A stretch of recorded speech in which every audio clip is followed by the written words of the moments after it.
మన ఐసైట్ని రివర్స్ చేసుకోవడానికి ఒక మంచి హోమ్ రెమెడీతో మనతో పాటు ఉన్నారు ఎండి ఆయుర్వేద డాక్టర్ టి మహేష్ బాబు గారు. అసలు ఈ హోమ్ రెమెడీ ఏంటి, ఎవరిలో ఈ ఐసైట్ని రివర్స్ చేసుకోవచ్చు తెలుసుకుందాం. నమస్తే సార్. నమస్తే అండి. పెద్దవాళ్ళకి యాక్చువల్లీ ఇంతకుముందు పెద్దవాళ్ళకి వచ్చేది ఐసైట్, ఇప్పుడు చిన్నపిల్లల నుంచి ప్రతి ఒక్కరికి కామన్ అయిపోయింది. అవును, అది ఇలా అవ్వడానికి గల రీజన్స్ ఏంటి సార్? ఖచ్చితంగా ఈ రోజుల్లో చూసుకుంటే మనం అందరం టెక్నాలజీ టెక్నాలజీ అంటున్నాం కాబట్టి డెఫినెట్లీ ఆ టెక్నాలజీ వల్లే మన ఐసైట్ అనేది డెఫినెట్గా తగ్గుతూ వస్తుంది. అండ్ అలాగే ఐ ప్రెషర్ అనేది పెరుగుతుంది. సో మనం గ్లాకోమా అంటాం. సో ఇలాగ డిఫరెంట్ ఐ డిసీజెస్, క్యాట్రాక్ట్ అంటారు. సో ఇలాగ డిఫరెంట్ డిసీజెస్ వస్తున్నాయి.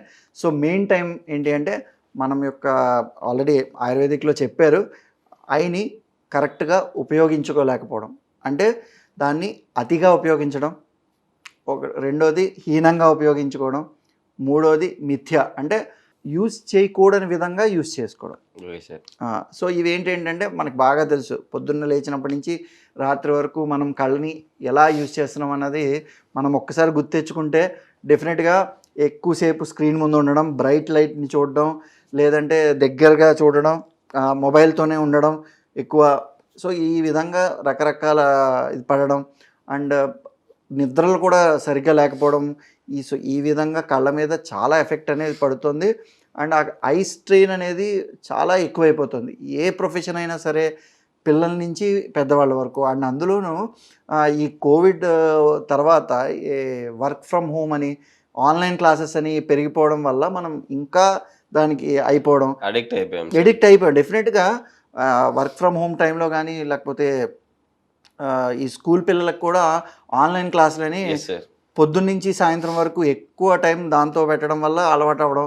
అదే టైంలో మనకి కోవిడ్ టైంలో టీవీకి ఎక్కువగా అలవాటు పడిపోవడం, ఆ టీవీ కంటే మూవీస్కి వీటికి అలవాటు పడడం. సో ఇలాగ డిఫరెంట్ కారణాల వల్ల మన ఐ అనేది చాలా స్ట్రెస్కి గురవడం వల్ల ఇలాంటి ప్రాబ్లమ్స్ వస్తున్నాయి. చాలామంది పిల్లలు కూడా సార్, చాలామంది పిల్లలు కూడా ఇప్పుడు ఫుడ్ తినాలంటే వాళ్ళు అవునవును కరెక్ట్, ఫోన్ ఇస్తేనే వాళ్ళు తింటున్నారు. సో దీని నుంచి బయటపడాలంటే ఏం చేయాలంటారు?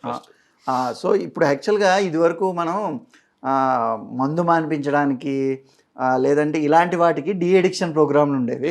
ఇప్పుడు ఈ మొబైల్కి టెక్నాలజీకి డీ అడిక్షన్ అనేది ఇంకా స్టార్ట్ చేయాల్సి వస్తుందేమో. అండ్ సెంటర్లు కూడా పెడతామేమో. ఎందుకంటే ఇప్పుడు మీరు అన్నట్టు చిన్నపిల్లలందరూ కూడా అదేదో ఆన్ చేసి అవి ప్లే చేస్తేనే తినడం, లేకపోతే మారం చేయడం ఇలాంటివి చేస్తున్నారు.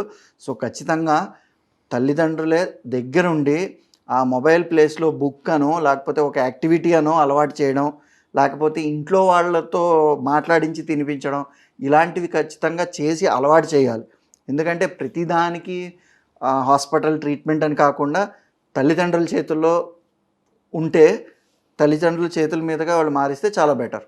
సరే, ఈరోజు మన ఈ ఐసైట్ని రివర్స్ చేసుకోవడానికి, ఐసైట్ని పెంచుకోవడానికి, ఇంప్రూవ్ చేసుకోవడానికి ఎలాంటి హోమ్ రెమెడీ చెప్పబోతున్నారు?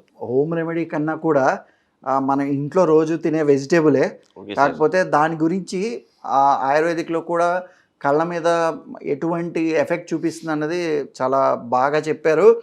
అండ్ ఈవెన్ అది ఆయుర్వేదంలో ఒక వెజిటేబుల్గా వాడతాము, బట్ దాని యొక్క పవర్ అనేది ఐ మీద ఉంటుందని చెప్పడం జరిగింది.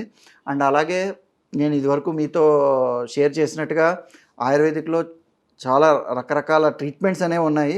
అందులో నేత్ర తర్పణ అనేది ఒకటి ఉంటుంది.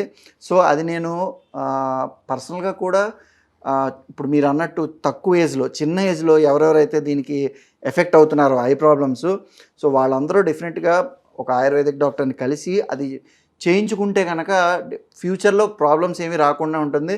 అండ్ ఎవరెవరైతే ఐ ప్రాబ్లమ్స్ రాని వాళ్ళు, బట్ ఐ ప్రాబ్లమ్స్ వచ్చే ఛాన్స్ ఎక్కువ ఉన్నవాళ్ళు, అంటే ఎక్కువసేపు స్క్రీన్ టైం, బ్రైట్ లైట్తో వర్క్ చేసేవాళ్ళు కూడా జస్ట్ వాళ్ళ ఐస్ హెల్త్ మెయింటైన్ చేయడం కోసం, అంటే ప్రివెంటివ్ ఆస్పెక్ట్గా కూడా ఈ తర్పణ అనే ప్రొసీజర్ చేయించుకోవడం చాలా మంచిది.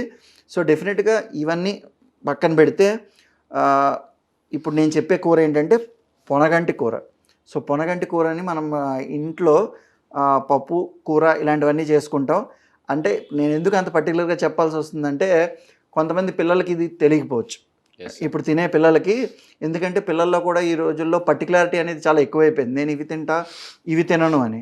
సో అలాంటిది లేకుండా మనం ఏ విధంగా అయితే పాలకూర, గోంగూర ఇవన్నీ పరిచయం చేస్తున్నామో అదేవిధంగా పొనగంటి కూరని కూడా పిల్లలకి పరిచయం చేసి తినిపించాలి. ఇప్పుడు మనం క్యారెట్ తినిపిస్తూ ఉంటాం, అందరికీ తెలిసిన విషయమే. క్యారెట్ అనేది విటమిన్ ఏ ఉంటుంది, కళ్ళకి మంచిదని. అదేవిధంగా ఈ పొనగంటి కూర కూడా తినడం అలవాటు చేయించాలి. అండ్ మనం రుచిగా వండితే ఖచ్చితంగా పిల్లలు ఏది వద్దనరు.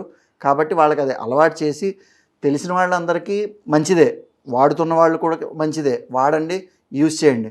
అయితే వెజిటేబుల్గానే వాడడం కాకుండా దీంతో చాలా రకాల మందులు కూడా ఉన్నాయి ఆయుర్వేదిక్లో. దీంతోపాటు ఇంకా వేరే వేరే మెడిసిన్స్ యాడ్ అయిన ఉన్న కాంబినేషన్స్ కూడా చాలా ఉన్నాయి. సో పొనగంటి కూర అనేది కళ్ళకి చాలా మంచిది. Okay sir. పొనగంటి కూరని వాడితే ఆటోమేటిక్గా మన ఐసైట్ను చాలా బాగా ఇంప్రూవ్ అవుతుంది, ఇంప్రూవ్ చేసుకోవచ్చు అంటారు. ఇప్పుడు చాలా మంది ఇప్పుడు యాక్చువల్లీ మన ఐసైట్ని రివర్స్ చేసుకోవడం కంటే ముందరనే అంటే హోమ్ రెమెడీ పాటించకుండా కూడా కొంతమంది ఇప్పుడు ఎక్కువ స్క్రీన్ టైం చూస్తూ ఉంటారు కదా, వాళ్ళు యాంటీ రిఫ్లెక్ట్ గ్లాసెస్ పెట్టుకుంటూ ఉంటారు. దీనివల్ల కూడా ఐసైట్ పెరిగే అవకాశం ఉంది అని అంటున్నారు కదా, ఇది ఎంతవరకు నిజం సార్? కరెక్టే. యాంటీ గ్లేర్ గ్లాసెస్ అని, ఈ యాంటీ రిఫ్లెక్షన్ అని మార్కెట్లో రోజుకి ఇప్పుడు మన సిచ్యువేషన్స్ ఏవైతే ఉన్నాయో అవన్నీ డెఫినెట్గా మార్కెట్ అనేది క్యాష్ చేసుకుంటుంది. సో దానికి తగ్గట్టే అవి నిజంగా పనిచేస్తున్నాయో లేదో తెలియదు కానీ అందరూ వాడుతున్నారు.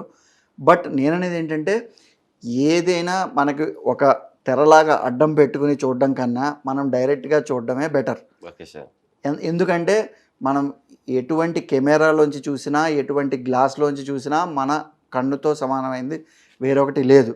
కాబట్టి వేరే హెల్ప్ తీసుకుని ఏదైతే స్క్రీన్ టైం పెట్టి ఐకి స్ట్రెస్ చేయడం కన్నా ఐని హెల్తీగా ఎలా మెయింటైన్ చేయాలనుకున్న తెలుసుకుని అవి పాటించడం బెటర్. అందువల్లే ఐకి ఏమేమైతే మంచిదో అండ్ నేను ఇదివరకు కూడా చెప్పాను, మీ పాదాలకి కరెక్ట్ పాయింట్లో నూనెను తీసుకుని అభ్యంగం చేయడం అనేది మీ ఎవ్రీడే రొటీన్లో అలవాటు చేసుకోండి. అలాగే ఇప్పుడు నేను చెప్పినట్టుగా క్యారెట్ మీ అందరికీ తెలుసు, అదేవిధంగా ఇప్పుడు నేను చెప్పిన పొనగంటి కూర, అలాగే త్రిఫలా చూర్ణం ఆర్ త్రిఫలా ఘృతం.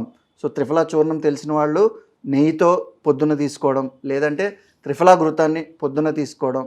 సో ఇలా కొన్ని చేయడం వల్ల అండ్ పొద్దున్నే చన్నీళ్ళతో కళ్ళని వాష్ చేసుకోవడం, సో ఇలాంటివి చేయడం వల్ల మన ఐ హెల్త్ అనేది మనం మెయింటైన్ చేయొచ్చు. సార్ అంటే మనం న్యాచురల్గా మన పొనగంటి కూరతో మన ఐసైట్ని నార్మల్ కంట్రోల్లో ఉంచుకోవచ్చు, అంటే రివర్స్ చేసుకోవచ్చు అని చెప్పి చాలా చక్కగా వివరించారు. Thank you sir. Thank you.